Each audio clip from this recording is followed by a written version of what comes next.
Hello once again from the Prim Reaper, and welcome back to part 2 of what will now be 3 of the reasonable questions for anti-SJWs. Wanted it to be 2, but as the video went on, the questions required more in-depth answers. Let's just get right back into it, shall we? Since so many of you profess to be admirers of second-wave feminism as opposed to third-wave feminism, I thought it would be interesting to ask which second-wave feminists in particular do you appreciate? Which books written by second-wave feminists have you read and found interesting? Which second-wave feminist activists have you specifically admired as you formed the opinion that you like second-wave feminism but you have no use for third-wave feminism? I'm just curious.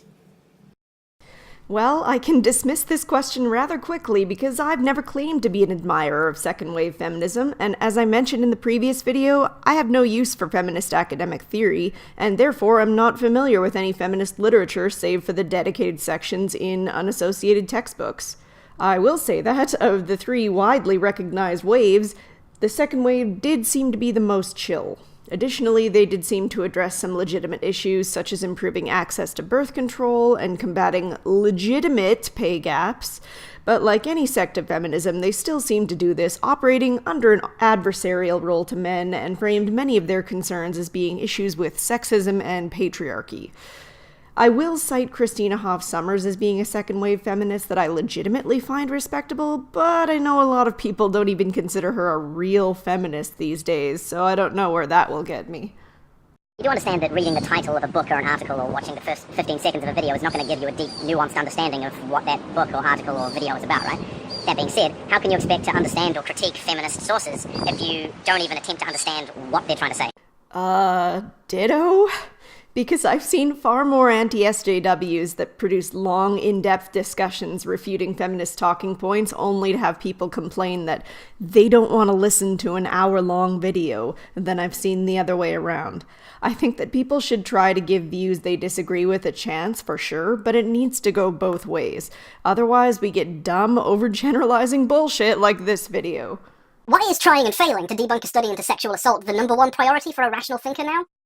Does it maybe say something about your priorities? Nah, it's fine, it's the feminazis, we have to stop them. They're taking away our video games. Look, Anita, I'm sorry, but we can't actually destroy video games. That doesn't make any sense. Forgive me a moment of immaturity, but... Damn, do I dislike this dude. Trying, and in fact succeeding multiple times to debunk studies on sexual assault that have artificially inflated the risks is important, because studies putting forth artificially inflated stats will also artificially inflate fears, which will not only result in stifled and stunted relationships between men and women and make benign actions seem like great slights, but will also result in increased and unnecessary actions taken against people, usually men, in an attempt to prevent sexual assaults that were probably unlikely to happen in the first place. Artificially inflated risks are the reason that so many universities now feel the need to treat grown-ass adults like children and have classes specifically to teach people what consent means. And I'm sorry, but you'll have to excuse me for not thinking that these kinds of classes are a particularly productive use of one's time. Not unless you also think that universities should also start holding teach people not to murder or teach people not to steal other people's cars classes as well. As to your secondary quip, I won't get into Anita right now, as someone else asks about her specifically, but I'll simplify it down for you and say, if there was someone criticizing your hobby and basically calling you a terrible person for enjoying said hobby, would you not feel a little bit slighted? Just maybe? Just maybe?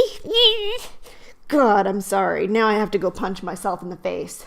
One of the major arguments that I see in many of your videos is that it is possible to separate criticism of the religion of Islam from the actual Muslim people. And yet, this line seems to be crossed very often. I see things like raghead or camel fucker or other things like that in your comment sections. I see people taking very serious shots at Muslims in videos and hangouts, and they don't get called out, at least not that I can see. So my question is this: why should a person of conscience who is concerned about the Muslim people people in their community not being harmed or mistreated, why should they believe that you're actually only attempting to look at the ideas and talk about the ideas if you ignore bigotry that's occurring right in front of you? And in that light, would you be willing to break bread and salt with moderate Muslim people on your videos, have hangouts, invite them to your channels, just in order to build some bridges there and to learn more about what they think and how they feel and what their experience has been, so that information and knowledge can be furthered?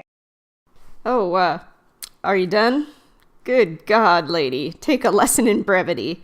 Let's get one thing clear right now, because it's important, and the way you're phrasing this rather long-winded question has the potential to put forth a dangerous idea. Let's break this down. Criticism of Islam is different from criticism of Muslims. Some people make racist comments. The second point does not follow from the first point.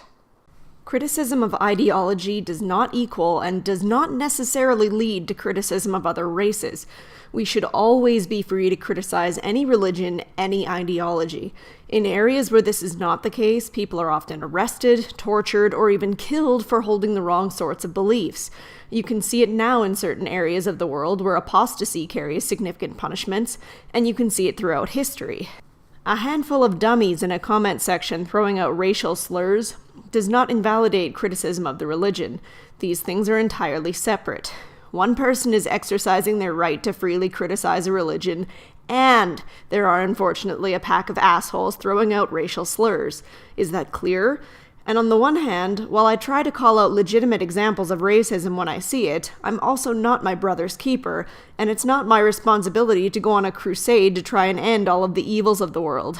I'm pretty sure no single person in the world could be reasonably expected to end racism.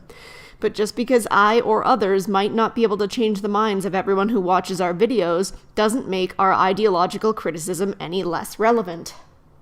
Lastly, religion is not really my main theme, being an atheist and all, so no, I can't really see myself holding religious hangouts on my channel. But this doesn't mean that I don't interact with and respect moderate Muslims in my personal life, much the same as I treat everyone else of any religion or lack thereof. I don't really think it's the responsibility of people like me to help religious individuals spread their faith, and I really don't dig the subtle notion that if I don't do this, I'm somehow impeding the spreading of knowledge. How about I spread the knowledge that I want to spread, and you and everyone else can do the same? Okie dokie? Do you deny that systemic racism against black people is like a thing in general? If so, what? Okay, just step up. Just cover your ears for a second and let the smart people talk. If not, why is it so much more important to you to demonize groups like Black Lives Matter than to actually use your platforms to discuss actual solutions to issues surrounding race and racism? Ugh, the smugness of these people. Your adherence to your ideology does not make you smarter than everyone else, and pretending that you're smarter than everyone else is not a legitimate argument. If you want to make a proposition that systemic racism against black people is like a thing, then you need to provide evidence for that claim. I'll do a little bit of your job for you and point out some examples of what I would call systemic racism, in that black people will often face harsher sentences for crimes than white people, or that people with black-sounding names may be less likely to receive callbacks for interviews than people with white-sounding names. However, I will also state that a lot of problems facing the black community are more due to issues of poverty instead of skin color. I'll try to shorten it for the purposes of this video, but many black children grow up in single-mother households, which makes it more likely that they'll live in poverty. Poor neighborhoods are less likely to have adequate schooling, which leads to lower academic achievement and therefore reduced job opportunities, which makes it more likely that they'll turn to illicit drugs and other illegal behavior as a means of getting by, etc., etc. But like I said, these issues are not race issues, they are poverty issues. Poverty makes life difficult for everyone, and I think it's far more important to address issues of poverty as a whole rather than focusing on only one race.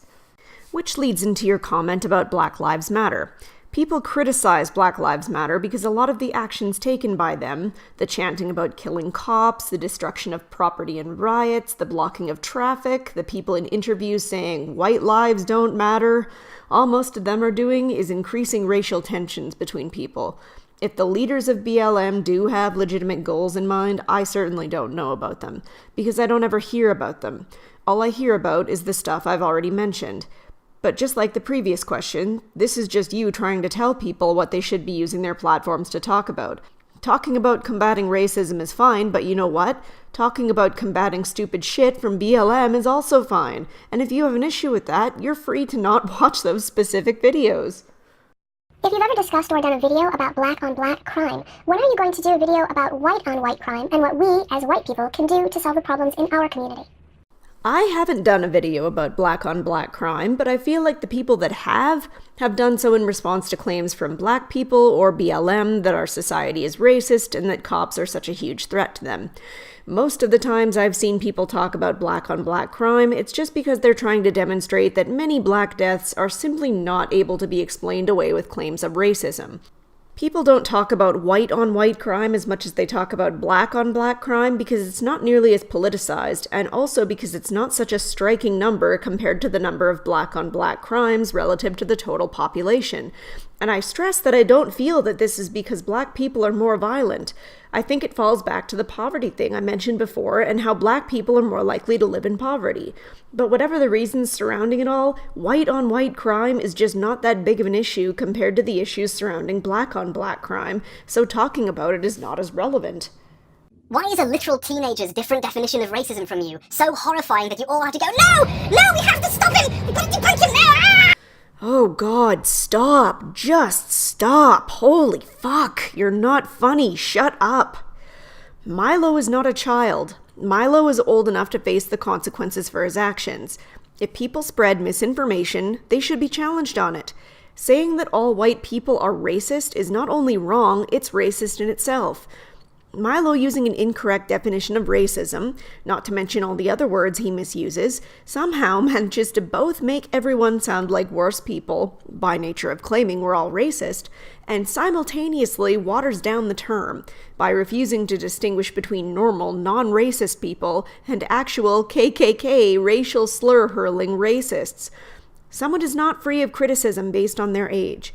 Milo is mature enough to make a video with all these claims. Milo is, or should be, mature enough to handle the backlash that comes of saying stupid things.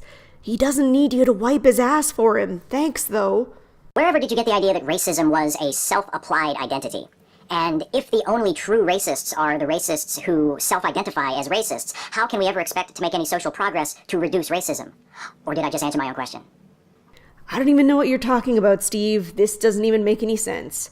Like, I'm sure some racists are self-aware enough to know that they're being racist, but I'm pretty sure nobody claimed that these people were the only ones that qualified as racists. I think I can make an educated guess here, you being you, that you're talking about people who you like to call racist, that are actually just doing things like criticizing the Islamic faith. Normally I wouldn't make this assumption, but you have in the past called fathers that were upset that they couldn't see their children after an unfair divorce settlement misogynists, so I feel perfectly justified in lowering my expectations here.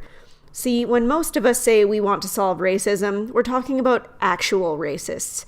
We're not talking about the people you sling accusations at when you don't like the fact that they disagree with you or things that you like. Let's face it, if we based our isms on the lofty standard of what Steve Shives thinks qualifies as ist, there wouldn't be a lot of people left. And if absolutely everyone is racist or sexist, no one is. You often say that you are for equality of opportunity, but if people of color, for instance, have to overcome barriers whites do not, such as discrimination and unequal treatment as are well documented in various studies, then how can the current situation be thought of as equal opportunity in any real way? And why do you consider it racist to discuss these issues? I don't know who considers it racist to talk about those issues. That sounds like a strange thing to bring up. But with regards to the rest of the question, I think the issue that a lot of people take with things like affirmative action or lowered requirements for Black people to be accepted into universities is that it doesn't actually address any of the underlying issues that cause Black people to be disadvantaged in the first place. All it often does is result in other people, sometimes more qualified, sometimes equally qualified, being looked over for positions in work and education in favor of having more people of a different skin tone. I've already talked about poverty issues plaguing a lot of Black communities. One thing that we could think about doing that might actually help their situation is to put some real effort into improving the quality of education available to them. Or, because Black communities are unfortunately full of single-mother households, groups of positive male role models could be organized to interact with Black children to reduce their likelihood of turning to gangs for male group membership. These kinds of things will improve the chances for many people rather than just a select few. But I don't see feminists pushing for things like this. Rather, I see them pushing for more women and minorities in high-powered positions, or more minority representation in the media, as if this will help more than a tiny handful of people. Priorities. Do you understand basic English syntax? Like, if I say, this cat is pretty, I don't mean that all other cats aren't pretty. Like, do you really not get why saying all lives matter in response to Black Lives Matter is not only racially insensitive, but just patently ridiculous? Do you understand basic English syntax? Do you understand that the word all includes every possible category of individuals being referenced? That saying all lives matter therefore includes Black lives without the racial exclusivity of only saying Black lives matter? To use your own example, do you understand that if I were to say black cats should be protected from bestiality rather than all cats should be protected from bestiality, it gives the impression that I really only care about one color of cat? That even if you don't mean that all cats shouldn't be protected when you say that black cats should, that other people are going the other way with it? That it really doesn't help your cause when similar black cat enthusiasts to you are regularly caught on camera saying, white cats don't need to be protected from bestiality, white cats don't matter, or white cats are devils? The only thing patently ridiculous about all of this is your implication that saying all lives matter is racially insensitive. Hosting a Black History Month event and serving only watermelon and KFC would be racially insensitive. Someone stating that they value all lives equally is not. Anyway, I'll cut it here this time around. I know the last video was pretty long, so I'm hoping I've managed to cut this one down a little by answering fewer questions this time. I'll get right to work on the last section of questions, and I'll either have that out by the end of the week or the beginning of next week. As always, thank you so much for the lovely conversations you guys foster on these videos. In particular, the last video sparked some pretty amazing discussions that really made me look more closely at some of my views. So thanks again, and for now, hope to see you all in the next one.